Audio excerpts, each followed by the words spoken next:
Hi everyone, आज हम करेंगे क्लास 9th की बुक बी हाइव की पोम जिसका नाम है the duck and the kangaroo. Two friends the duck and the kangaroo are about to set out on a long pleasure trip. दो friends के बारे में यहाँ पे बात की गई है जो कि है एक डक यानी बतख और कैंगरू, और जो एक लॉन्ग प्लेजर ट्रिप में जाने के लिए रेडी हैं। लॉन्ग यानी लंबे, प्लेजर ट्रिप यानी मस्ती से भरी यात्रा करने के लिए तैयार हैं। The kangaroo, though happy to carry the duck all the way on the tip of his tail, is very offer wet feet. Kangaroo को उसको ले जाने में प्रॉब्लम नहीं है, वो उसको अपनी टेल की टिप में यानी कि पूंछ की टिप पे बिठा के ले जाएगा, लेकिन उसको एक प्रॉब्लम है कि उसके जो गीले पैर हैं डक के, उससे उसको प्रॉब्लम है। What will the duck do to make the kangaroo feel comfortable over land and sea. अब डक इसमें क्या करेगी ताकि कैंगरू को कम्फर्टेबल फील हो लैंड पे, ज़मीन पर, और सी में यानी समुद्र में। Let us find out how they go about it. Said the duck to the kangaroo, good gracious how you hop. अब डक जो है कैंगरू को बोलती है गुड ग्रेशियस यानी काइंड, दयालु, किस तरह से तुम हॉप करते हो। हॉप यानी कूदते हो, छलांग लगाते हो। Over the fields and the water too as if you never would stop.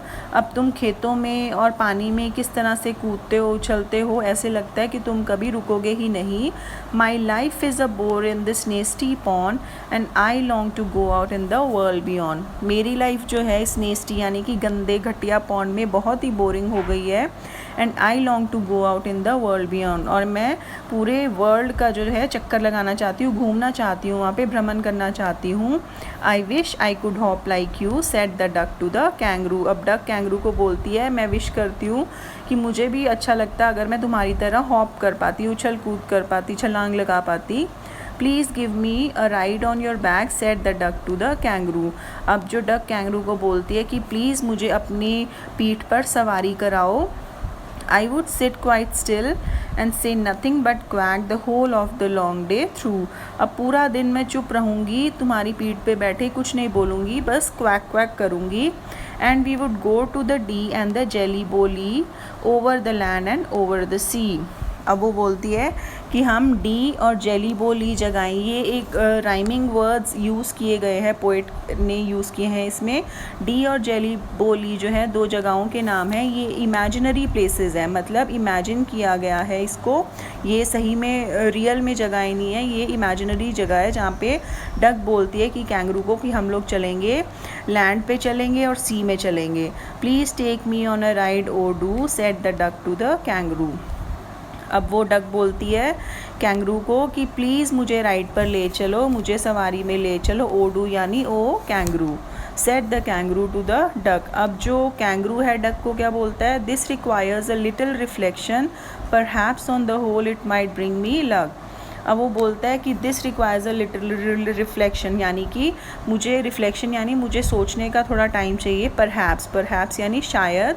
On the whole मतलब शायद अगर मैं तुम्हें अपनी बैक पे सवारी कराऊंगा तो मेरे लिए लकी साबित होगा। And there seems but one objection, लेकिन उसमें एक ऑब्जेक्शन है, एक दिक्कत है उसमें। Which is if you let me speak so bold your feet are unpleasantly wet and cold. अगर तुम मुझे बोलने का मौका दो कि तुम्हें कोई प्रॉब्लम ना हो, कि मैं एक सच बात बोलना चाहता हूँ जो मुझे लग रहा है कि तुम्हारे जो फीट है, जो तुम्हारे पैर है, वो वेट यानी कि गीले हैं और ठंडे हैं। And would probably give me the rheumatiz said the kangaroo. और कैंगरू अब बोलता है कि शायद ये मुझे जो है रूमटीज़ यानी सर्दी से होने वाली बीमारी, कुछ मुझे ऐसी प्रॉब्लम दे सकता है, इसलिए उसको वो अच्छा नहीं लग रहा था। Said the duck as I sat on the rocks I have thought over that completely. जब मैं पत्थर पे बैठा था, डक ने बोला, तो मैं इस बारे में सोच रही थी। And I bought 4 pairs of worsted socks. मैंने 4 पेयर्स वर्स्टेड सॉक्स यानी वूलन सॉक्स खरीदे हैं। Which fit my web feet neatly, जो मेरे जालीदार पैरों में अच्छे से फिट आते हैं। And to keep out the cold I bought a cloak and every day a cigar I smoke and to follow my own dear true love of a kangaroo.